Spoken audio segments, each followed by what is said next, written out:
Taoism as a philosophy of education. Taoism comes from the word Tao, which means the way or way of life.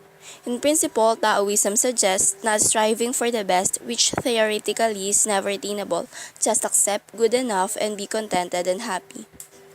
Taoism teaches simplicity, frugality, and love of the soul. Extensive education was not sought in Taoism as in Confucianism. Taoist philosophy. The formulation of Taoist philosophy is attributed to Lao Tzu and Chuang Tzu as the Li Chu. There are three doctrines of Taoist philosophy. First one is Tao, Wei is non-being, Wu, the creative destructive force that brings everything into being and dissolves everything into non-being. Return Fu is the destiny of everything, that is, everything after completing its cycle returns to non-being. And the third one is non-acting, Wu Wei, or acting. In harmony with nature is the best way of life. At first glance, Taoist concepts and values might seem irrelevant to the philosophy of education. Certainly, no Taoist writer of any period advocated any form of public education. Taoists always conceived the ultimate locus of meaning and value to lie not in the activities of human beings, but rather in a deeper reality, a universal natural reality that they called Tao. Tao teaching generally describes it as the creative harmonizing impulse behind all natural phenomena. It provides all things with an environment conducive to their natural development and is constantly at work in the world in subtle and imperceptible ways, guiding all things to a natural and healthy fulfillment. The classical Taoist attitude toward education becomes clear, just as the contributors to the Lao Tzu and Chuang Tzu were skeptical of the institutions of government, so also were they deeply cynical concerning the idea that humanity could ever devise any program or system that could create a healthy, peaceful society. From the classical Taoist perspective, acting upon such ideas could really only increase disorder in the world, for the true source of all order and harmony is the natural reality of the Tao, and willful human activity of any kind, however well-intentioned, can only interfere with it. Thus, the Tao teaching and Chuang Tzu often ridicule the very notion of learning. It is upon this fundamental premise that Taoists are generally at odds with the Confucians as well as with the most of Western thought. They reject not only the value of formal education, but also the assumptions that underlie the insistence of Confucians and Westerners that such education is even desirable. Taoist thought clearly implies that children have no need whatsoever to be molded or amplified. Young humans, like all living things, are naturally guided to a natural fulfillment in harmony with the rest of the world. The classical Taoists had such faith in the natural harmony of the world that they regarded education as not only unnecessary, but actually viciously destructive to individual, society, and the natural order alike. Westerners and Confucians thus assume a moral responsibility to educate. Taoists assume a moral responsibility not to do so.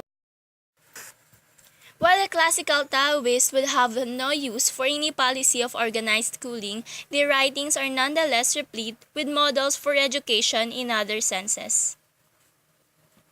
The very composition transmission of the materials that we find in Tao teaching and Chuang Tzu indicate that the classical Taoists did value the verbal communication of important insights.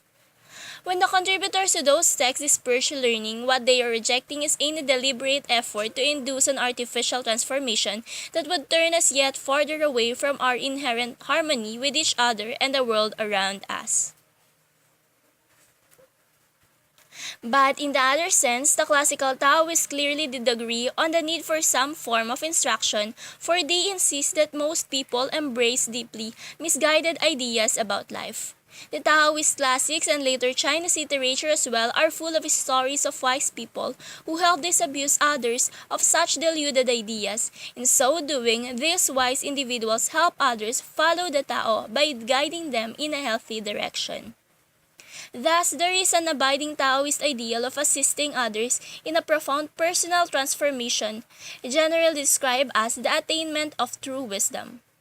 Within that context, there is a suggestion of a positive role for a teacher in the sense of one who has attained such wisdom and assists others in their process of reattaining harmony with the Tao.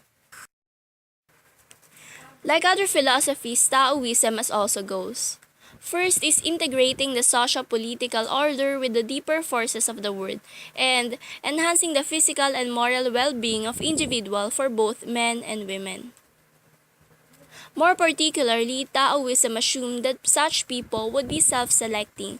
Certain individuals will distinguish themselves by their alacrity in understanding and pursuing moral and spiritual goals. And unlike Confucianism, the Taoist religion included women in this pursuit.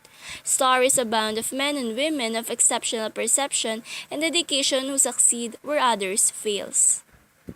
Sometimes such people pass tests of their character and determination without even realizing that they are being tested. Sometimes they prove their worth not only by foregoing worldly fulfillments, but more importantly by shedding all self-centeredness and misconceptions about the spiritual life. Some texts stress that since each person is intrinsically different, mentors must mold both the content and the form of each individual's guidance to that person's unique needs. No coherent curriculum or teaching style was possible according to Taoism.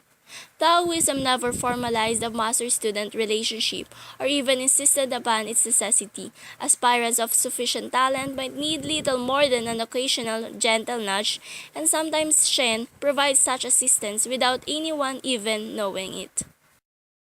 Taoist education was thus highly personalized and highly spiritualized. Historically, however, prominent Taoists were often highly educated in more traditional senses as well, not only as scholars, writers, poets, bibliographers, and historians, but also as botanists, pharmacists, chemists, and astronomers.